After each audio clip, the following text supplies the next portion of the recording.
ঈশান কারো প্রেমে পড়েছে এ খবর শোনা মাত্রই এবার কুসুম হতবাক হয়ে পড়ল। হ্যাঁ বন্ধুরা, ভিডিওতে লাইক দিয়ে দেখতে থাকুন। যে মুহূর্তে কিনা এক পর্যায়ে ঈশান কিনা উদ্বিগ্ন হয়ে অনুশ্রী যখন কিনা টেনশনে হাইপার হয়ে কুসুমের কাছে ছুটতে ছুটতে গিয়ে যখন বলতে থাকে যে কুসুম এই যাত্রায় আমার তোমার হেল্প লাগবে, তুমি বলো তুমি তোমার বন্ধুর পাশে থাকবে না তুমি আমার পাশে থাকবে বলো। ঠিক সেই সময় কুসুম যখন কিনা চিন্তিত হয়ে বলতে থাকে যে অনুশ্রী আমি নিজের সমস্যা নিয়ে যথেষ্ট পরিমাণে বিরক্ত হয়ে রয়েছি, এর মাঝখানে তোমার আবার নতুন করে কী হলো বলো তো। আচ্ছা ঠিক আছে, আমি কার পাশে দাঁড়াবো এই প্রশ্ন কেন উঠলো বলো তো? ঈশান সাহেব কিছু করেছে বলো না, তোমাদের মাঝখানে ঝগড়া হয়েছে?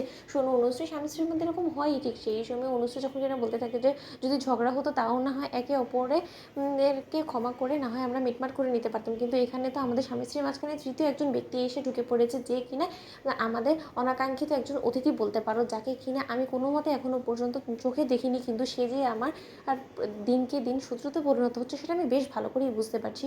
এবং তুমি জানলে হয়তো বা অবাক হয়ে যাবে যে তুমি যাকে কিনা তোমার সব থেকে ভালো বন্ধু বলে ভাবো, সেই বন্ধুই রীতিমতো আমার সঙ্গে বিশ্বাসঘাতকতা করছে, প্রতিনিয়ত আমাকে ঠকিয়ে যাচ্ছে, ওর স্ত্রীর সঙ্গে বিশ্বাসঘাতকতা করছে। তুমি ভাবতে পারছো? ঠিক সেই সময় কুসুম যখন কিনা বলতে থাকে যে আমার একদম সমস্ত কিছু অনুষ্ঠিত তালগোল পাকিয়ে যাচ্ছে, তুমি কী বলার চেষ্টা করছো স্পষ্ট করে বলো, কী হয়েছে ঈশান সাহেব, কী এমন অন্যায় করেছে বলো।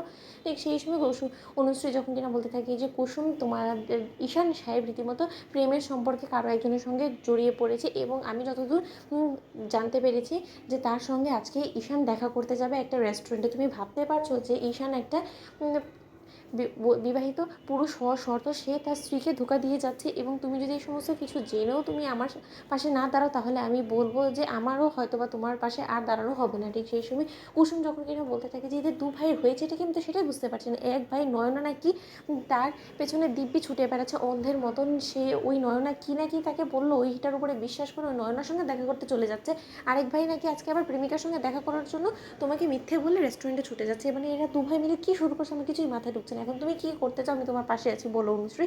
ঠিক সেই সময় অনুশ্রী বলতে থাকে যে আমি প্রথমত সেই মেয়েটাকে দেখতে চাই, এবং সেই মেয়েটার ঠিক কে এবং ওর হদিস জানতে চাই, এবং তার জন্য আমাদেরকে আর এক মুহূর্ত অপেক্ষা না করে ঈশানের পেছন করতে হবে, এবং ঈশানের পেছন করতে করতে আমাদেরকে দেখতে হবে যে ঈশানের আসলে ঠিকানা কোথায়, এবং ঈশান ঠিক কার সঙ্গে মেলামেশা করছে, কার সঙ্গে উঠছে বসে, সেই সমস্ত ইনফরমেশন আমার চাই। কারণ ঈশান নিজের ফোনটা অবধি লক করে রেখেছে, ওর কি এত পার্সোনাল বিষয় আছে যেটা কিনা ওর স্ত্রীর কাছ থেকে ওর লুকোতে হয় বলো তো? যে আমি অন্তত ওর ফোন যাতে কোনো মতে অন করতে না পারি সেই ব্যবস্থা করে ও এক্সট্রা প্রাইভেসি দিয়ে রেখেছে ওর ফোনে। এই সমস্ত কিছুর জবাব ঈশানকে আমার কাছে দিতেই হবে। একবার শুধু ও কার সঙ্গে মেলামেশা করছে, কার সঙ্গে প্রেমের সম্পর্কে জড়িয়েছে, সেই সমস্ত কিছু আমি জানতে পারি। তার পরবর্তীতে তুমি দেখো কুসুম ঠিক সেই সময় কুসুম বলতে থাকে যে অনুশ্রী তাহলে আমার মনে হয় যে দু ভাই হয়তো বা দুজন প্রেমিকার সঙ্গে দেখা করার জন্য একই গন্তব্যে রওনা হয়েছে। তাহলে বরঞ্চ চলো আমরা দুজন মিলেই একসঙ্গে খুঁটিয়ে বার করি যে ওরা কার সঙ্গে ছুটিয়ে প্রেম করছে। তো বন্ধুরা লাইক কমেন্ট শেয়ার করে সাবস্ক্রাইব করতে ভুলো না।